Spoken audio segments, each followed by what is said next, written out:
Assalamualaikum warahmatullahi wabarakatuh. Anak-anak sekalian, berjumpa kembali dengan Bapak dalam pelajaran PPKN. Oke, anak sekalian, kita lanjutkan materi kita masih tetap di bab 4, yaitu perilaku yang mendukung tegaknya demokrasi di Indonesia. Nah, kita sudah mempelajari sistem hukum Indonesia, lalu kemudian tujuan, fungsi, sifat, dan jenis hukum. Lalu minggu yang lalu kita sudah mempelajari tentang yang C, mencermati sistem peradilan di Indonesia, yang di dalamnya ada makna lembaga peradilan, lalu kemudian ada dasar hukum lembaga peradilan. Tentu saja kalian pasti sudah mempelajarinya dengan baik. Nah, anak sekalian, sekarang kita lanjutkan di materi yang keempat, yaitu mencermati sistem peradilan Indonesia, yang berisi tentang atau indikatornya adalah klasifikasi lembaga peradilan di Indonesia dan perangkat lembaga peradilan di Indonesia. Nah, anak sekalian, mari kita fokuskan pembahasan kita ke yang ini, klasifikasi lembaga peradilan di Indonesia. Ya, seperti ini anak sekalian. Nah, kalau kalian cermati di dalam screen, ya, ini ada warna merah, lembaga peradilan. Lalu kemudian dibagi dua, ke kanan ada namanya Mahkamah Konstitusi, dan kemudian ada ke kiri ada Mahkamah Agung. Anak sekalian, jadi lembaga peradilan di Indonesia yang paling tinggi itu ada dua, ada Mahkamah Agung dan ada Mahkamah Konstitusi. Kalau Mahkamah Konstitusi itu adalah mahkamah yang atau lembaga peradilan yang baru dibentuk ketika Indonesia memasuki era reformasi, ya, era reformasi. Setelah adanya amandemen Undang-Undang Dasar 1945. Sementara yang ini adalah ini adalah Mahkamah Agung. Nah, anak sekalian, fokus kita kali ini adalah kita ke lembaga peradilan Mahkamah Agung. Mahkamah Agung ini membawai lembaga-lembaga peradilan, anak sekalian. Ada peradilan umum, ada peradilan agama, ada peradilan militer, dan ada peradilan tata usaha negara atau disingkat PTUN. Nah, anak sekalian, ada juga para ahli yang membagi menjadi peradilan di bawah naungan Mahkamah Agung atau MA itu dibagi dua, yaitu peradilan umum dan peradilan khusus. Ya, ini ada peradilan umum.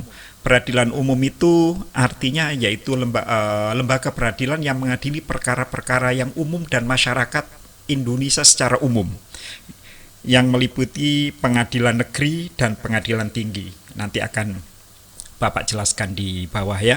Lalu kemudian setelah peradilan umum itu ada namanya peradilan khusus. Nah, peradilan khusus ini yang nomor 2, 3, dan 4.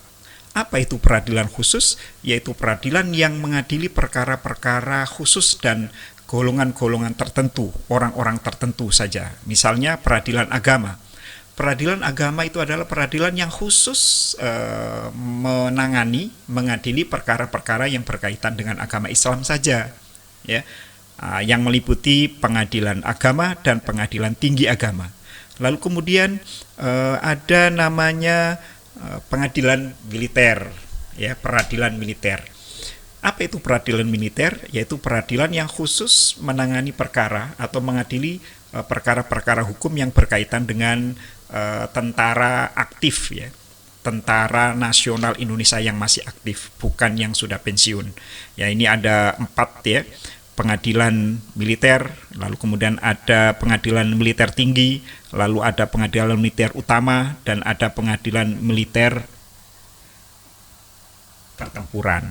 Ya, apa saja itu nanti akan kita jelaskan, ya.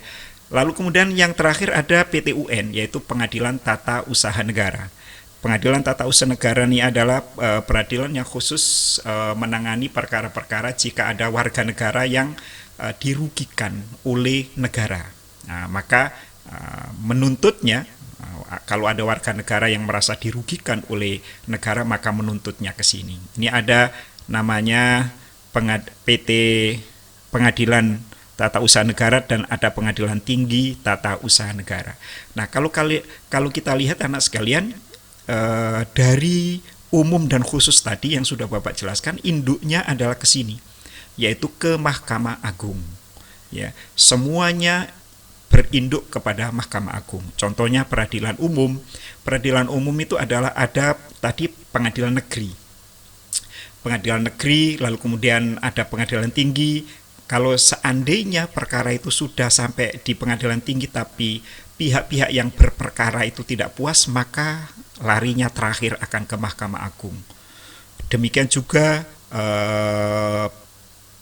peradilan agama. Ya, jika sampai ke pengadilan tinggi agama, pihak-pihak yang berperkara masih tidak puas, maka ujungnya ke MA.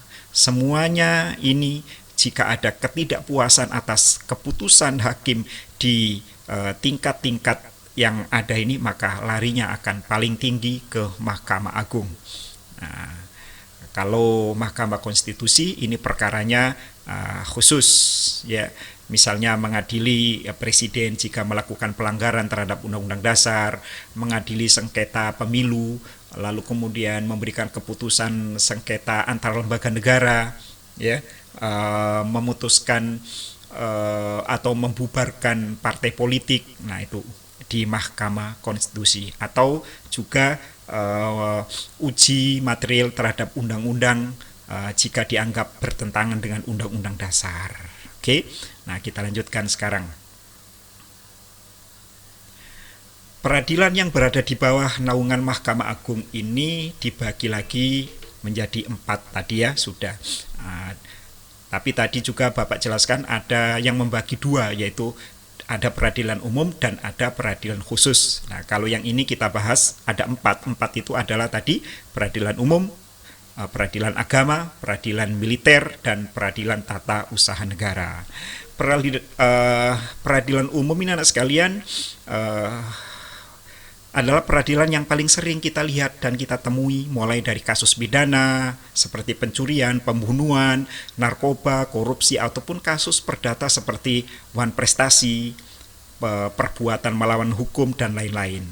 Yang dasar hukumnya adalah Undang-Undang Nomor 49 Tahun 2009 tentang perubahan kedua atas Undang-Undang Nomor 2 Tahun 1986 tentang peradilan umum. Nah, peradilan umum itu meliputi 1, namanya pengadilan negeri, biasanya disingkat dengan PN, pengadilan negeri. Anak sekalian, pengadilan negeri ini adalah disebut juga dengan peradilan yang pertama. Artinya pengadilan yang mengadili perkara-perkara tingkat pertama yang berada di masing-masing kabupaten dan kota. Jika seseorang melakukan pelanggaran hukum di suatu wilayah kabupaten tertentu, maka dia akan diadili di pengadilan negeri di mana dia melakukan pelanggaran hukum.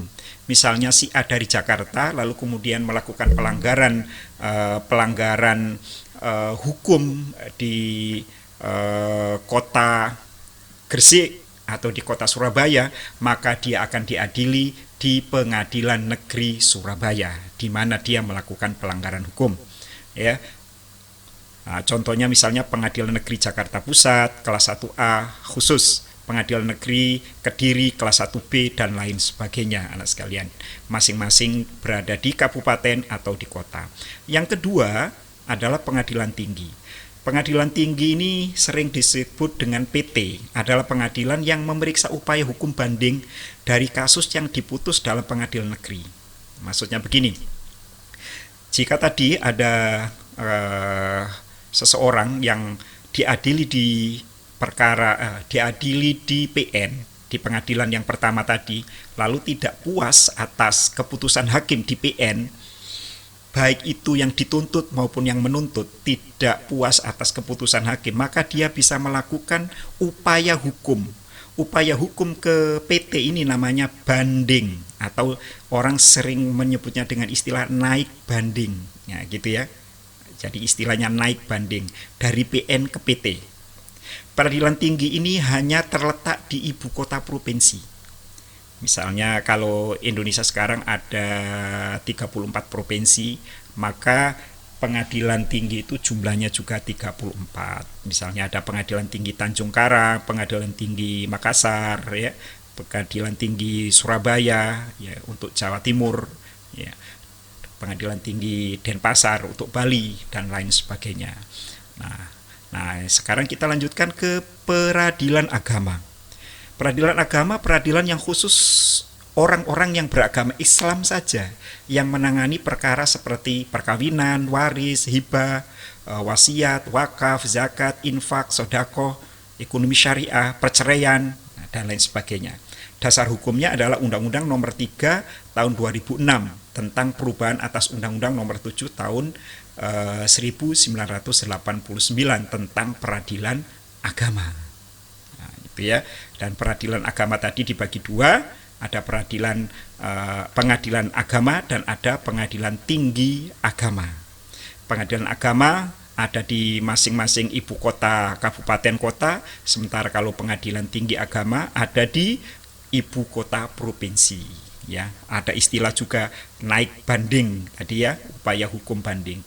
Kita lanjutkan ke pengadilan militer.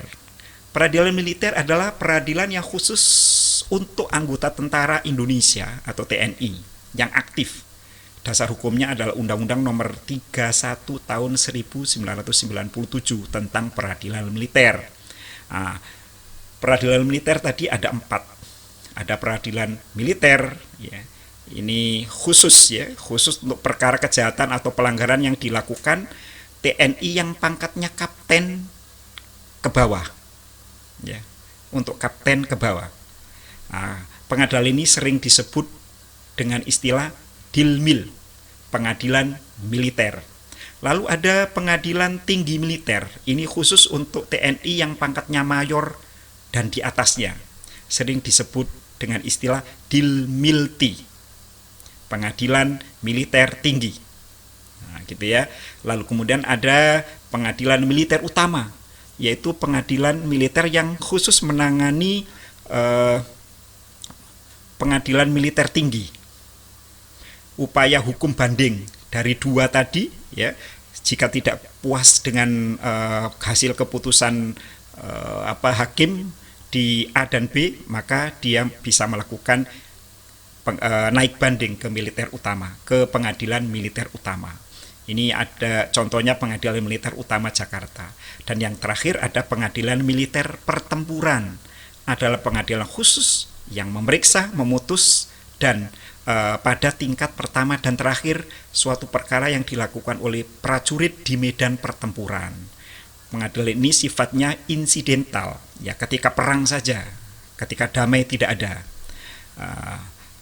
Pembentukannya dapat sewaktu-waktu karena kondisi keadaan perang, dan pembentukannya berasal dari keputusan Panglima TNI. Sekalian. Dan yang terakhir ada peradilan tata usaha negara atau disingkat PTUN. Peradilan tata usaha negara biasa disebut PTUN adalah peradilan khusus menangani sengketa tata usaha negara.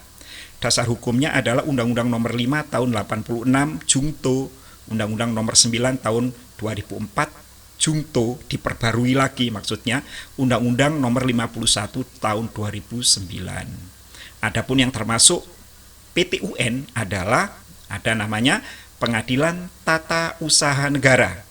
Ini khusus tingkat pertama ya, menangani kasus sengketa tadi, jika ada warga negara yang dirugikan oleh negara tingkat pertama, maka ini dilakukan di tata usaha negara ini. Pengadilan ini terletak di kabupaten maupun kota. Contohnya Pengadilan Tata Usaha Negara Semarang, ya, Kupang, dan lain-lain. Lalu kemudian ada Pengadilan Tinggi Tata Usaha Negara, pengadilan yang menangani hukum banding, ya, banding berarti tingkat kedua jika dia tidak puas dengan Pengadilan Tata Usaha Negara tingkat yang pertama. Ini terletak di ibu kota provinsi, dan jika tidak puas maka dia bisa melakukan upaya hukum kasasi ke mana? Ke Mahkamah Agung. Jadi semua peradilan-peradilan tadi umum, lalu kemudian agama, militer, ya, tata usaha negara, jika sampai tingkat banding masih tidak puas, maka ujung-ujungnya mereka bisa membawa perkaranya ke tingkat yang paling tinggi, yaitu ke Mahkamah Agung, ya, yaitu upaya hukum kasasi, upaya hukum tingkat akhir, walaupun ada lagi namanya PK, yaitu peninjauan kembali. Nah, itulah anak sekalian, pembicaraan kita kali ini tentang klasifikasi lembaga peradilan di Indonesia. Nah, anak sekalian, itulah materi kita hari ini. Mudah-mudahan kalian bisa memahaminya dengan baik. Jika kalian masih belum bisa memahami dengan baik, maka kalian bisa buka kembali video ini di YouTube Bapak, yaitu di PPKN Studio. Atau kalian kembali ke Google Classroom untuk membuka materi dengan lengkap. Terima kasih atas perhatiannya. Assalamualaikum dan salam sejahtera.